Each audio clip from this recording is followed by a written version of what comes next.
नमस्कार, आप देख रहे हैं जेके 24/7 न्यूज। मैं हूं आपके साथ राजेश कुमार। वक्त हमारे खास कार्यक्रम डिफेंस स्पेशल का, जहां पर बात सिर्फ और सिर्फ अमेरिका को लेकर करेंगे, डोनाल्ड ट्रंप को लेकर करेंगे, क्योंकि अमेरिका की सत्ता में डोनाल्ड ट्रंप की वापसी होने वाली है।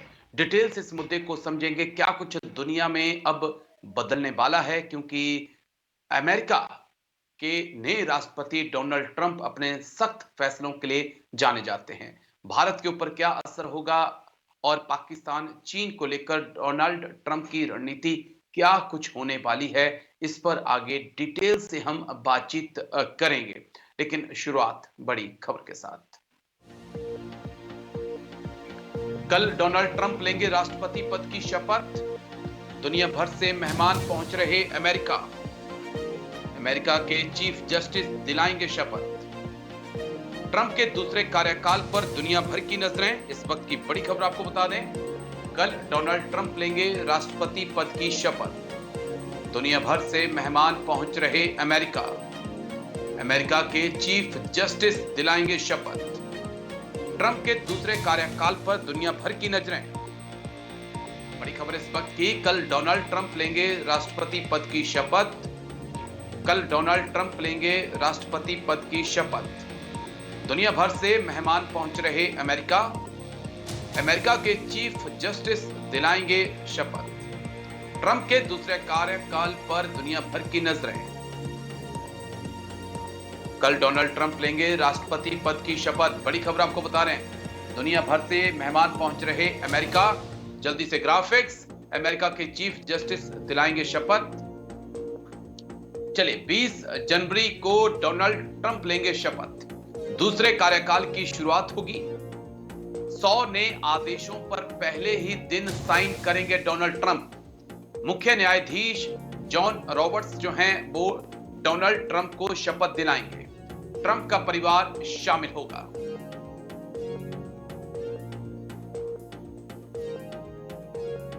ट्रंप के शपथ में विदेशी मेहमान। अर्जेंटीना के राष्ट्रपति जेवियर माइली को बुलाया गया है, वो शामिल हो रहे हैं। इटली की प्रधानमंत्री मेलोनी के भी शामिल होने की संभावना है। चीन की तरफ से न्योता शी जिनपिंग को दिया गया था, लेकिन संभावना है कि प्रधानमंत्री चीन के ली क्यांग शामिल हो सकते हैं। भारत की ओर से विदेश मंत्री एस जयशंकर शामिल होंगे। मुकेश अंबानी और नीता अंबानी भी शामिल हो सकते हैं।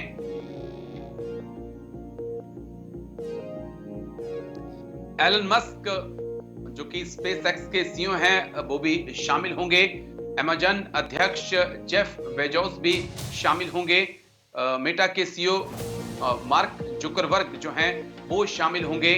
और कई और नेता बिजनेसमैन जो हैं डोनाल्ड ट्रंप के शपथ ग्रहण में शामिल होने वाले हैं।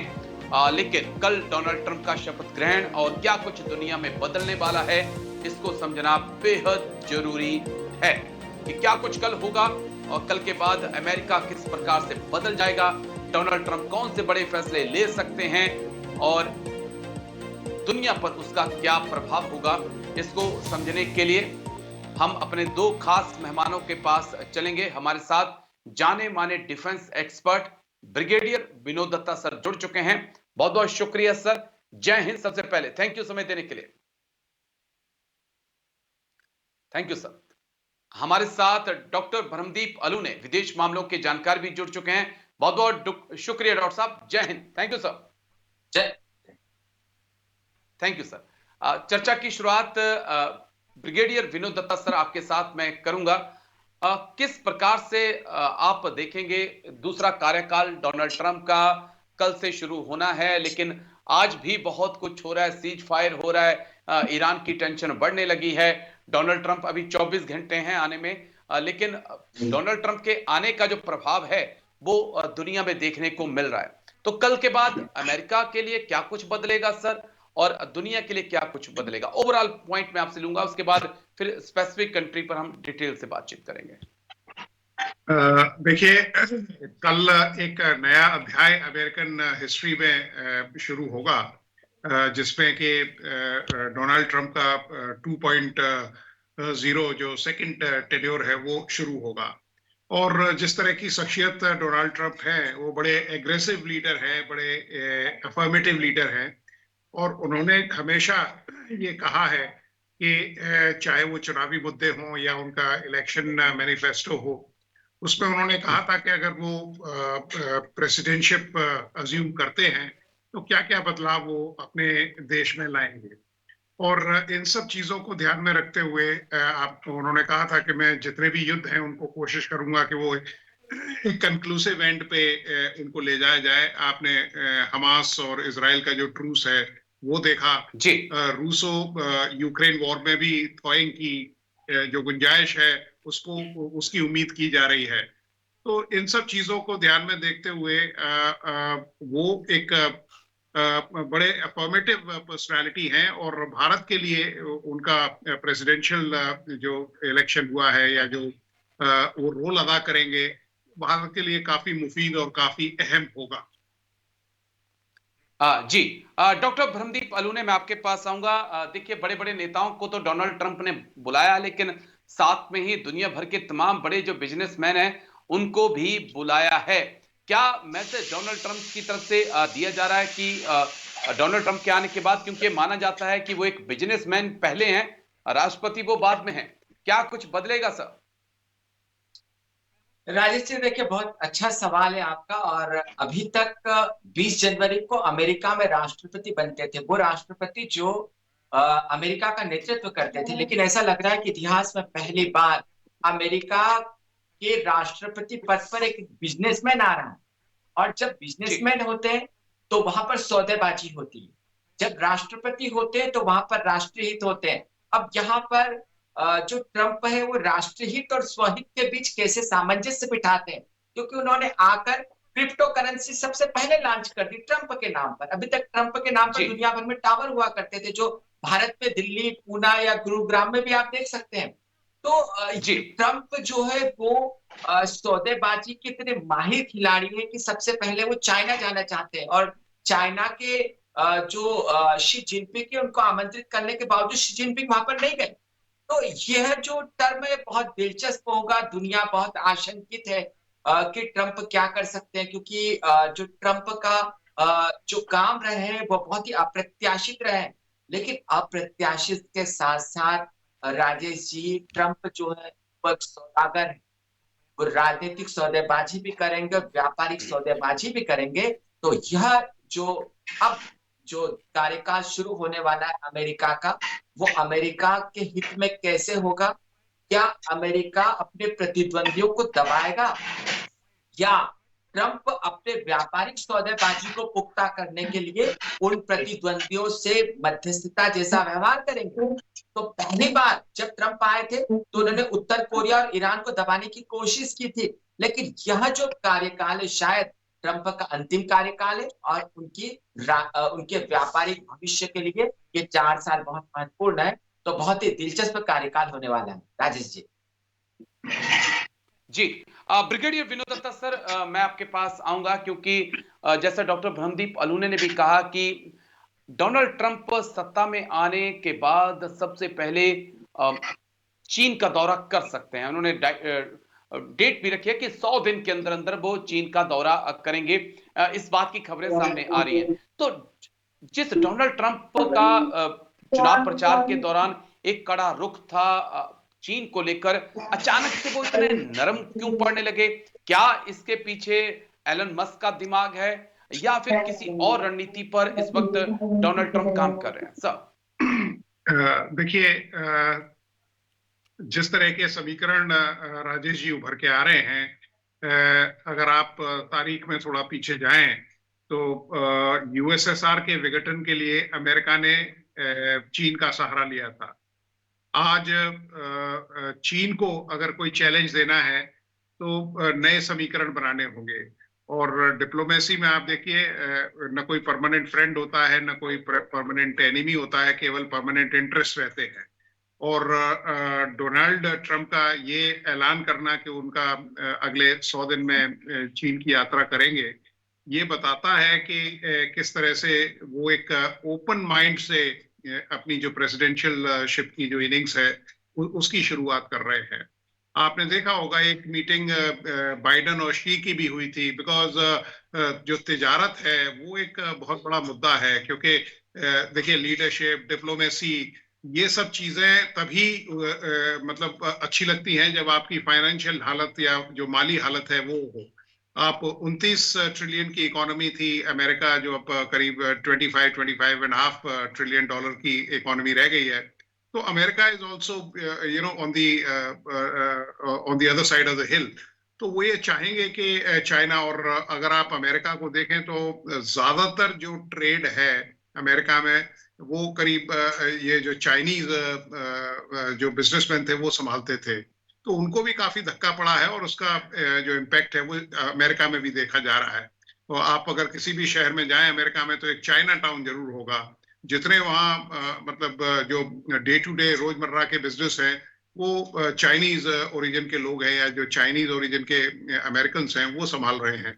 तो यकीनन डोनाल्ड ट्रंप, जैसे डॉक्टर अल्लू साहब ने भी बताया कि वो एक सक्सेसफुल बिजनेसमैन है, तो वो तिजारत को समझते हैं, वो सियासत को समझते हैं, और वो इन दोनों के जो इंटरफेस है उसकी अहमियत समझते हैं। जी, मैं डॉक्टर ब्रह्मदीप अलू ने आपके पास आता हूं, लेकिन पहले एक बड़ी खबर दर्शकों को दिखा दें, उसके बाद मैं आपके पास आऊंगा। बड़ी खबर इस वक्त की अमेरिका से, ट्रंप के दूसरे कार्यकाल पर सबकी नजरें। कई कड़े और बड़े फैसले ले सकते हैं डोनाल्ड ट्रंप। ट्रंप शपथ ग्रहण के बाद जाएंगे चीन, उसके बाद भारत भी आ सकते हैं डोनाल्ड ट्रंप। बड़ी खबर इस वक्त की, ट्रंप के दूसरे कार्यकाल पर सबकी नजरें। कड़े और बड़े फैसले ले सकते हैं डोनाल्ड ट्रंप। ट्रंप शपथ ग्रहण के बाद जाएंगे चीन, ट्रंप के दूसरे कार्यकाल पर सबकी नजरें। जल्दी से ग्राफिक्स प्ले करिए, उसके बाद फिर एक्सपर्ट्स के पास हम चलेंगे। डोनाल्ड ट्रंप पर दुनिया भर की नजरें। स्टेट जर्नल्स की रिपोर्ट आई सामने, चीन जाना चाहते हैं डोनाल्ड ट्रंप। चीन से संबंधों को ठीक करेंगे डोनाल्ड ट्रंप। चीन के बाद भारत आ सकते हैं ट्रंप।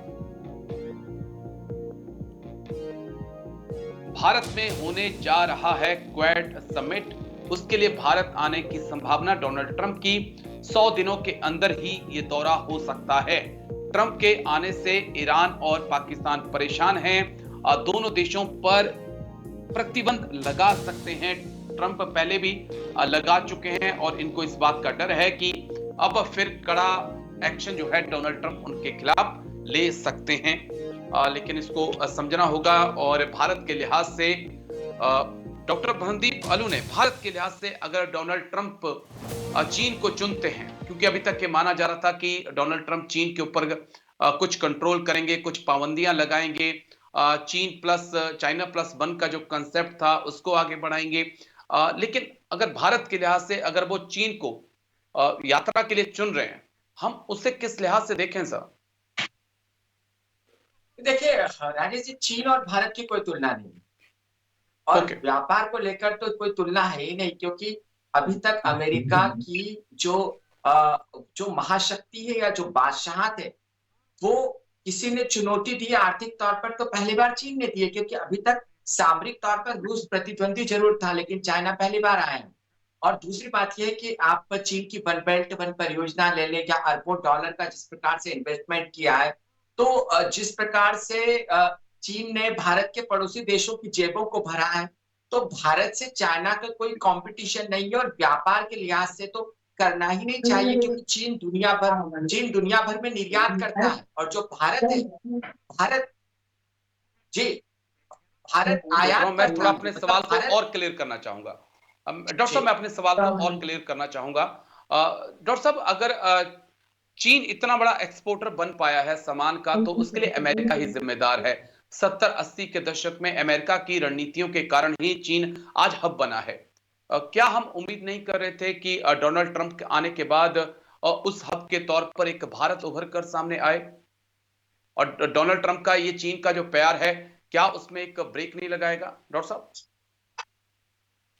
देखिए भारत अमेरिका की जरूरत है, सामरिक जरूरत है, रणनीतिक जरूरत है, लेकिन भारत आर्थिक जरूरत नहीं, न ही भारत से आर्थिक प्रतिद्वंदिता है। चीन जो है, चीन अमेरिका की आर्थिक जरूरत भी है, क्योंकि चीन का बहुत सारा पैसा अमेरिका मार्केट में लगा है, और यदि चीन में मंदी आती है तो आप मान लीजिए कि अमेरिकी मार्केट में भी मंदी आ जाएगी। तो चीन जी। और भारत जो है वो अलग अलग है, लेकिन हाँ, चीन पहले ट्रंप क्यों जा रहे हैं? देखिए, फिर ट्रंप को बहुत अप्रत्याशित व्यक्ति कहा जाता है। ट्रंप का यह बहुत ही जोरदार कदम है, बहुत शानदार कदम है, बहुत दूरदर्शी कदम है, क्योंकि दुनिया भर में जब ये आशंकाएं गहराई है कि क्या ट्रंप चीन पर व्यापारिक प्रतिबंध लगा के भारत जैसे देशों को भी उस कटघरे में ला सकते हैं, तो भारत को खुश होना चाहिए। यदि ट्रंप चीन में व्यापारिक युद्ध चीन के साथ नहीं कर रहे हैं, मतलब भारत को लेकर तो जो आशंकाएं थी वो हो ही नहीं सकती। और दूसरी बात राजेश जी, बहुत महत्वपूर्ण यहाँ पर कहना चाहूंगा, क्योंकि अमेरिका के जो यूनिवर्सिटीज है वहां तकरीबन 22,000 प्रोफेसर वहां पर पढ़ाते हैं, क्योंकि अमेरिका के रणनीतिकार भारतवंशी हैं, क्योंकि जी। अमेरिका में बहुत सारे भारतीय व्यापारी रहते हैं, और क्योंकि अमेरिका का बहुत सारा पैसा भारत के बाजारों में लगा, जिसमें ट्रंप भी एक है। ओके। तो इन सबको, और ट्रंप एक बात बहुत स्पष्ट कह चुके हैं, ट्रंप ये कह चुके हैं कि वो प्रतिभाओं का सम्मान करेंगे। खासकर H1B वीजा को लेकर मैं बात कर रहा हूं। तो ओके। जब प्रतिभाओं के सम्मान की बात होती है तो उसका फायदा भारत को मिलेगा। तो चीन की यात्रा करना यह शुभ संदेश है कि जो ट्रंप है वो बातचीत पर भरोसा कर रहे हैं, वो व्यापार के लिए नए दरवाजे खोल रहे हैं, और यदि व्यापार के लिए नए दरवाजे खोलते हैं तो भारत खुले दिल से उनका स्वागत करेगा। भारत का बाजार एक शांतिप्रिय बाजार है, भारत एक लोकतांत्रिक देश है, भारत में गृह युद्ध की कोई संभावना नहीं है, भारत में राजनीतिक ठीक है। स्थिरता है, और ये सारी चीजें जो है वो ट्रंप के व्यापार को मजबूत करेगी। तो मुझे लगता है कि चीन जाना भारत की दृष्टि से भी अच्छा कदम है। राजेश जी। डिटेल से इस मुद्दे को समझेंगे, लेकिन ब्रिगेडियर विनोद दत्ता सर, मैं आपके पास आऊंगा, थोड़ा समझाइएगा कि इस वक्त डोनाल्ड ट्रंप के आने से हम देख रहे हैं कि ईरान में एक चिंता है, पाकिस्तान में भी एक चिंता है, लेकिन नेटो देशों के अंदर भी एक चिंता है कि कहीं ऐसा ना हो कि जिस प्रकार से डोनाल्ड ट्रंप कहते रहे कि भाई मैं तो नेटो से भी बाहर हो जाऊंगा, हम इनकी और मदद नहीं कर सकते हैं। तो क्या वाकई में इतना बड़ा कदम डोनाल्ड ट्रंप उठा सकते हैं, वो भी उस वक्त जिस वक्त रूस लगातार आगे बढ़ रहा है पोलैंड की सीमा की तरफ? हाँ, देखिए राजेश जी, बड़ा ठीक प्रश्न आपने किया है, क्योंकि अगर आप नेटो कंट्रीज को देखें तो करीब 22 कंट्रीज का जो बोझ है वो जी। अमेरिका उठाता है। तो दूसरी चीज, अमेरिका की इकोनॉमी भी अभी इजाजत नहीं देती कि इस तरह के एक्सपेंडिचर किए जाएं। वहां के आवाम में भी इस तरह के स्वर सुनने को मिले हैं, और लोगों ने इसका विरोध करना शुरू किया है। अमेरिका के जो कॉफर्स है वो भी इतने भरे हुए नहीं हैं जो किसी जमाने में भरे हुआ करते थे। लेकिन नेटो से इस स्टेज पे अमेरिका का निकलना बिल्कुल संभव नहीं है, और ना ही कोई अमेरिकन प्रेसिडेंट ये स्टेप लेगा, क्योंकि अगर नेटो से अमेरिका एग्जिट करता है तो ये रशिया के लिए एक बड़ा फ्री रन होगा। और रशिया जो अखंड रूस की बात करता है या यूएसएसआर की जो बात करता है, वो बिल्कुल साकार होती हुई नजर आएगी। तो इस स्टेज पे अमेरिका बिल्कुल नेटो को छोड़ने की सोचेगा भी नहीं। आप देखिए, टर्की जैसा देश जो खुद अमेरिका का विरोध करता है, उसको भी पिगी बैंक पे लिए हुए अमेरिका चल रहा है। तो अमेरिका के लिए भी एक रेजर वॉक है, और वो ये चाहेगा कि नेटो को और कंसोलिडेट करे, और जो वेस्टर्न कंट्रीज हैं उनको वो इन्वॉल्व करे। अब आप देखिए, जो यूक्रेन युद्ध है, अब अगले महीने तीसरा साल शुरू हो जाएगा इसको। तो जी। आप ये देखिए, अगर यूक्रेन सस्टेन कर रहा है तो ये वेस्ट की ताकत पे ही युद्ध लड़ा जा रहा है, क्योंकि ये युद्ध बेसिकली अमेरिका वर्सेस रूस ही चल रहा है, बिल्कुल सर। मतलब अप्रत्यक्ष रूप से।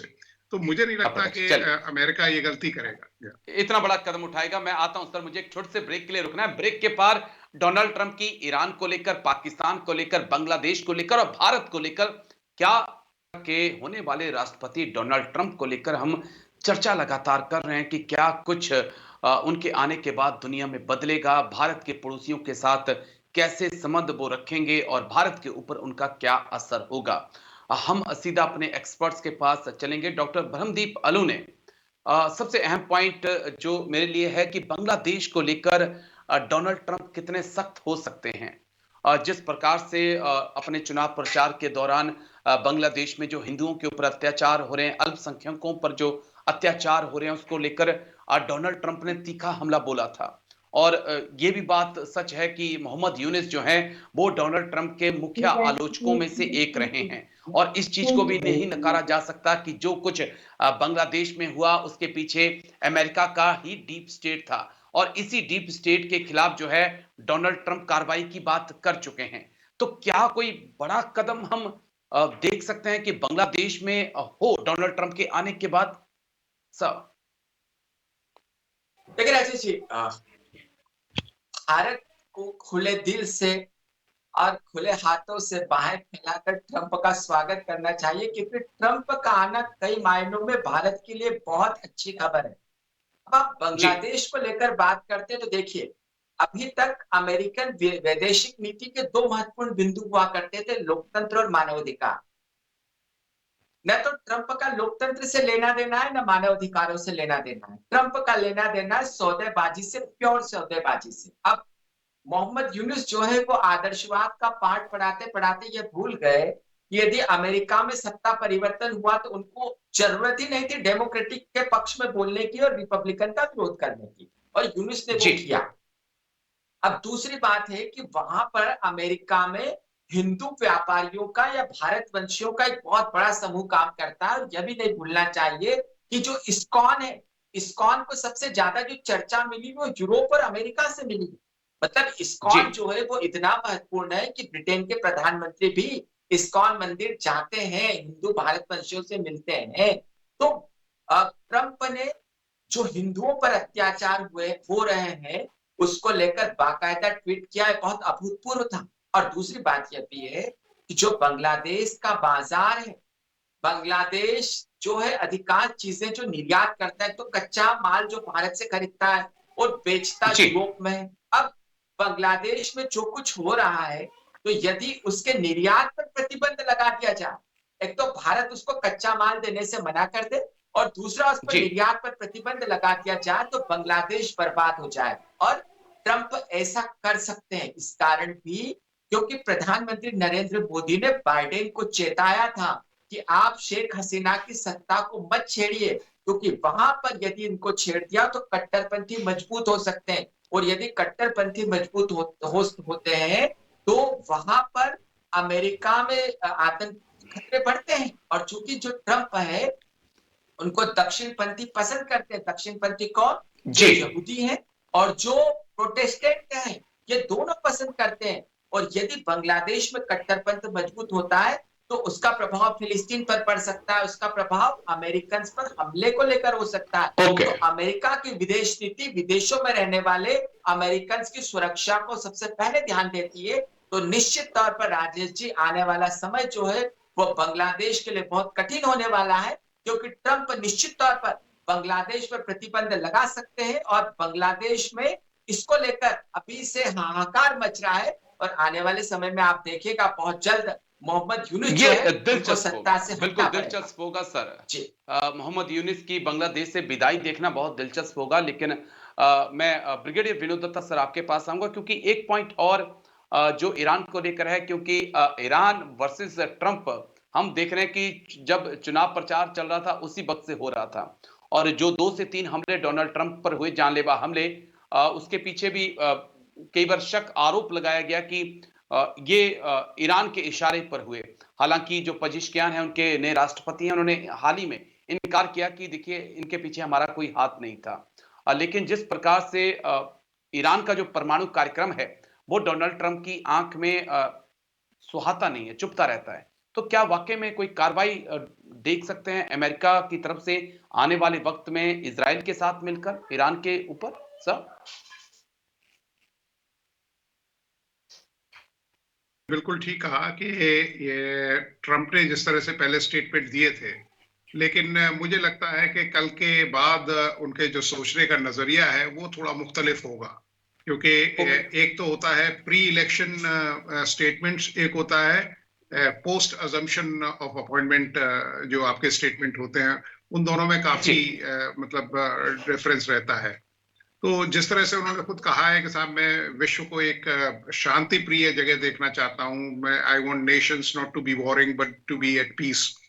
तो उसके मद्देनजर बीच में एक वक्तव्य इन्होंने दिया था जिसमें उन्होंने एक मतलब एक प्लान रोल आउट किया था ईरान के लिए कि हम आपसे वार्तालाप करना चाहते हैं, we want to have negotiations with you. तो अगर वो इस बात पे टिके रहते हैं, क्योंकि अगर देखिए अमेरिका ने ईरान को छेड़ा तो वेस्ट एशिया में फिर वही मतलब आग जलनी शुरू हो जाएगी जो बड़ी मुश्किल से अब थोड़ी सी मतलब बुझती हुई दिखाई दे रही है। तो मैं यही उम्मीद करता हूं, तवक्को करता हूं कि ट्रंप साहब अपना विवेक का इस्तेमाल करेंगे और वो ईरान को फिलहाल छेड़ने की कोशिश नहीं करेंगे, क्योंकि देखिए नेतन्याहू भी ट्रिगर के लिए वेट कर रहे हैं। ये जो ट्रूस हुआ है उसमें कोई बहुत ज्यादा उससे वो खुश नहीं है, लेकिन उनके ऊपर ये थोपा गया है तो उन्होंने इसको एक्सेप्ट किया है। जिस तरह से पॉलिटिकल अनरेस्ट है उनके यहाँ, जो वॉर गवर्नमेंट है वो उसमें भी वाटरशेड डिसीजंस लिए जा रहे हैं। तो इन सब चीजों को देखते हुए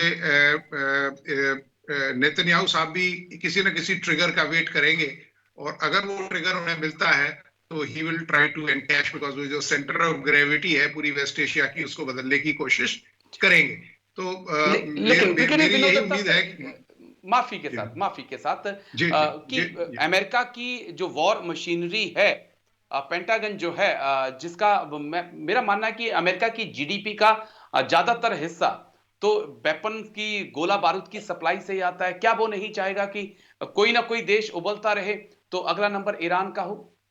कितनी पॉसिबिलिटी? हाँ बिल्कुल, देखिए नहीं बिल्कुल पॉसिबिलिटी है, क्योंकि 80% अगर आप युद्ध देखें तो सारे जो युद्ध हैं उसमें प्रत्यक्ष अप्रत्यक्ष रूप से अमेरिका का हाथ रहा है। और जो आपने बताया कि भाई सबसे बड़ी डिफेंस इंडस्ट्री उनकी है, और जो बिग टिकट कॉन्ट्रैक्ट्स होते हैं वो डिफेंस में ही होते हैं। आप देखिए 30 पिछली बार आए थे तो ट्रम्प साहब तो 30 बिलियन का तो वो यहाँ से बिजनेस लेके चले गए थे। तो और यकीनन उनकी जो विजिट है वो कह रहे हैं कि साहब जो क्वेड की मीटिंग होगी तो उसमें आएंगे, तो और इस तरह के करार लिए जाएंगे। तो वो ये चाहेंगे कि इस तरह से जो कई जो देश है वो सिमर करता रहे, क्योंकि उनकी जो डिफेंस इंडस्ट्री है वो चलती रहे। लेकिन इसके पीछे ये भी है कि वो इनिशियली ये चाहेंगे कि जो उन्होंने कहा है, जो उन्होंने अपने मैनिफेस्टो में लोगों को बताया है, वो उस पर अमल करें। बाकी जो सूरत हाल होती है एज दी इवेंट्स अनफोल्ड, या जिस तरह से डिप्लोमेटिक इक्वेशंस अनफोल्ड होंगी, उसके हिसाब से वो डिसीजन लेंगे। ठीक है सर।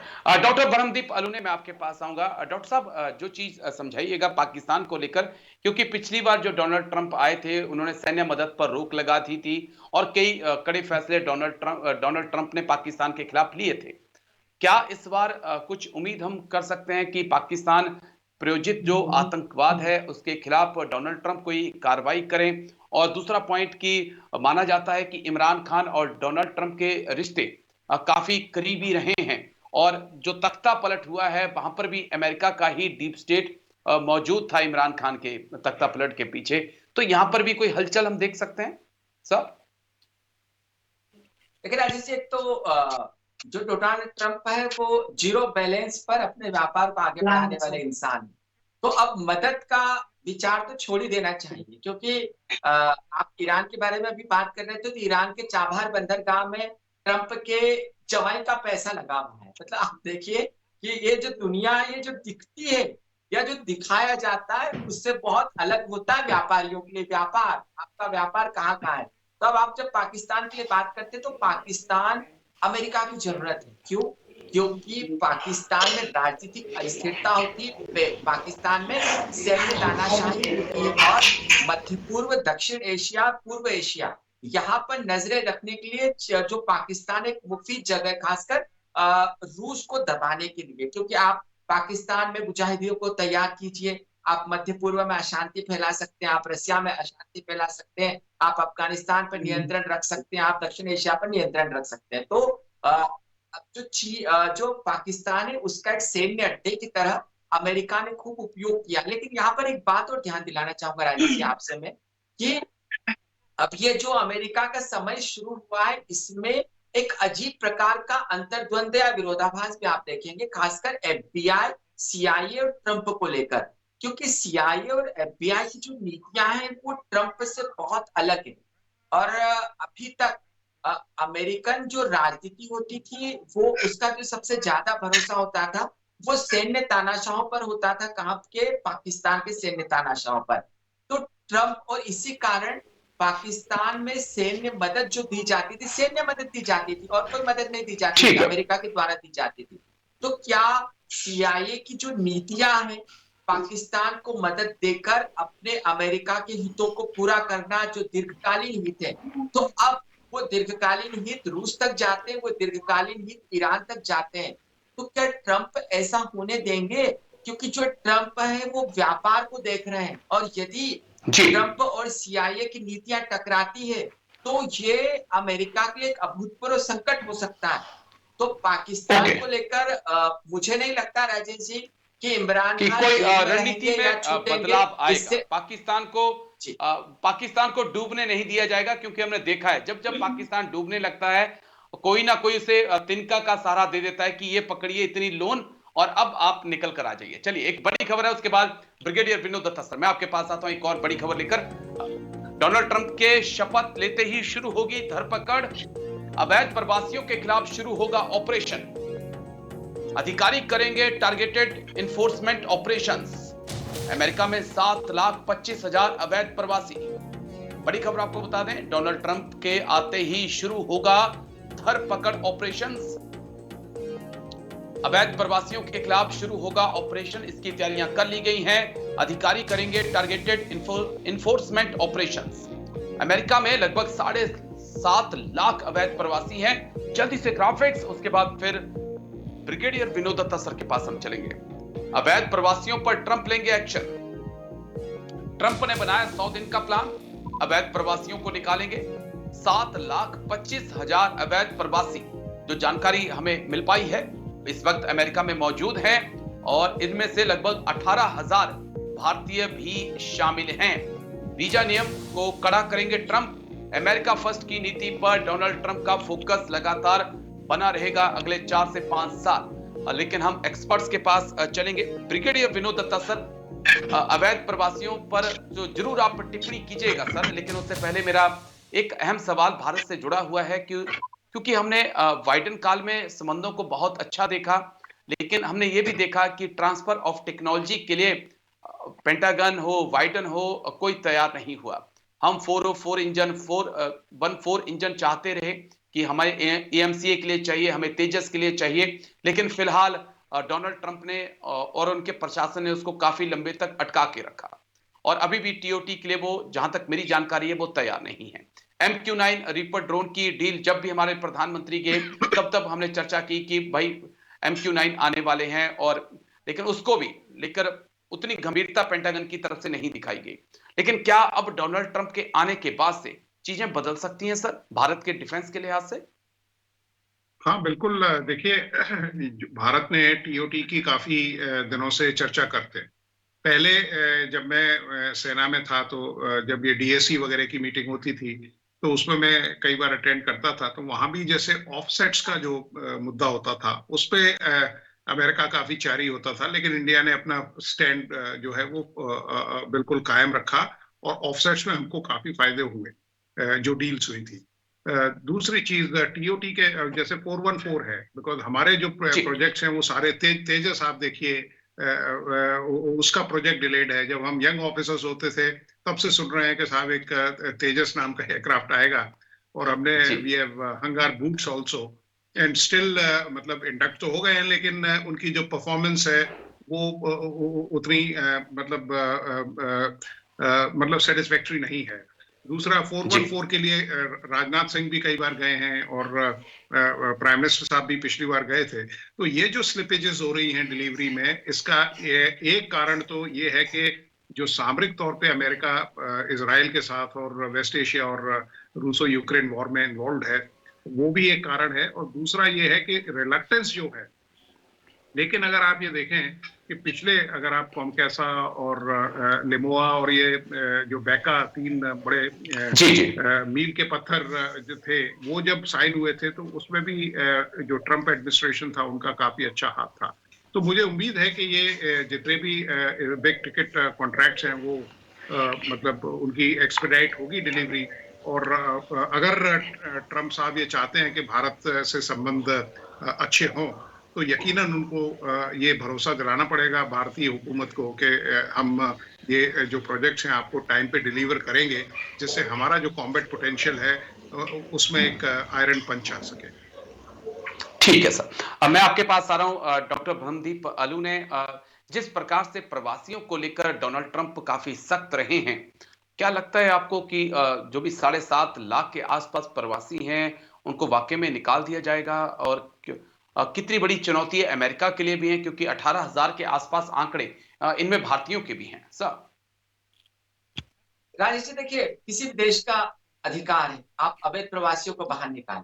और जब अवैध प्रवास की बात होती है तो चिंता पाकिस्तानियों की होना चाहिए, जो कि टर्की के रास्ते और पूरा यूरोप को क्रॉस करके अमेरिका में जाने की कोशिश करते हैं। चिंता मैक्सिको को होना चाहिए, चिंता सूडान के लोगों को होना चाहिए, चिंता सीरिया को होना चाहिए। और जो ट्रंप है वो तो 7 मुस्लिम कंट्रीज से पहले प्रतिबंध लगा चुके हैं।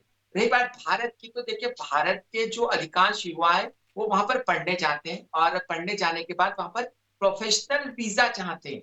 तो ऐसे में यदि कुछ अवैध प्रवासी वहां पर जाकर बसते हैं, तो ट्रंप का यह अधिकार है, किसी भी देश का अधिकार है कि आप अवैध प्रवासियों को देश से बाहर निकालिए। तो मुझे नहीं लगता कि भारत को इससे ज्यादा फर्क पड़ेगा। और चूंकि भारत के अधिकांश जो विद्यार्थी हैं या भारत के जो साइंटिस्ट हैं, भारत के जो जी। प्रोफेसर हैं, जो भारतवंशी हैं, वो वैध पासपोर्ट हासिल करके, वैध वीजा हासिल करके और वैध मान्यता हासिल करके वहां पर बसते हैं। तो मुझे नहीं लगता है जैसे कि भारत को चिंता करना लेकिन चाहिए। आंकड़ा सर और ट्रंप 18,000 का है। डॉक्टर साहब, जो जानकारी मेरे पास है 18,000 अवैध प्रवासी भारतीय भी हैं। तो डॉक्टर साहब। राजेश जी, मेरे विचार में तो वो जो 18,000 है उनको वापस भेज देना चाहिए। ये अमेरिका का अधिकार है और इसमें हमको खुले तौर पर हमको स्वीकार करना चाहिए, क्योंकि यदि हम बांग्लादेश के अवैध आप्रवासन का विरोध करते हैं, बांग्लादेशी घुसपैठियों को यहाँ से निकाल के फेंकना चाहते हैं, तो फिर हमारी नीतियों में पारदर्शिता होना चाहिए। और ऐसे लोग अवैध तौर पर जो अमेरिका में जाते हैं, वो भारत का नेतृत्व नहीं कर सकते, वो भारत का आईना और नहीं हो सकते। मेरा मानना है कि डॉक्टर साहब कि अगर अमेरिका इतना बड़ा कदम लेता है तो भारत को भी जो सीए एनआरसी लाए थे उस पर बहुत सख्त होकर बहुत जल्दी और बड़े बिल्कुल। सख्त कदम लेने होंगे। लेकिन बहुत बहुत शुक्रिया आप दोनों खास मेहमानों का। ब्रिगेडियर विनोद दत्ता सर, बहुत बहुत शुक्रिया। डॉक्टर ब्रह्मदीप अलूने जी, आपका बहुत बहुत शुक्रिया मेरे साथ खास चर्चा में हिस्सा लेने के लिए, तमाम पहलुओं पर इतनी बारीकी से अपनी बात रखने के लिए। डिफेंस स्पेशल में आज इतना ही। कल फिर होगी मुलाकात। दीजिए इजाजत। नमस्कार।